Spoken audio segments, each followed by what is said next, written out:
Bizkaiko Foru Aldundiko kultura diputatu Miren Josune Aristondok eta Apabi autoeskolen elkarteko presidente Inigo Montenegrok lankidetza hitzarmena sinatu dute euskararen erabilera sustatzeko gidabaimena ateratzean.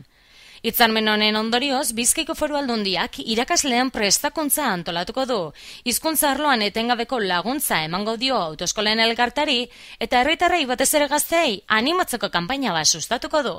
Horretarako, erauzkailu batzuk diseinatu ditu, gidabaimena euskaraz leloa dutenak, aukera hori ematen duten autoeskolatako autoetan ipintzeko. Miren Josune Aristondok adierazi duenez, gidabaimena euskaraz kanpainaren helburua euskararentzat beste esparru bat irabaztea da. Izan ere gure gizartean benetako elebitasuna lortzeko, euskara esparru eta arlo guztietan erabiltzeko moduan izan behar delako. Diputatuak gaineratu du, gazte gehienek euskaraz ikasten dutela, eta 18-24 urte bitarteko gazteak direla nagusiki gidabaimena lortzeko autoeskolatara joaten direnak. Jadanik 30 autoeskolatako 32 irakaslek eman dute izena, aurtengo ikastarotarako, eta 100 kotxe erabiliko dituzte. 2011an bezalde 58 lagunek gainditu zuten azterketa teorikoa euskaraz.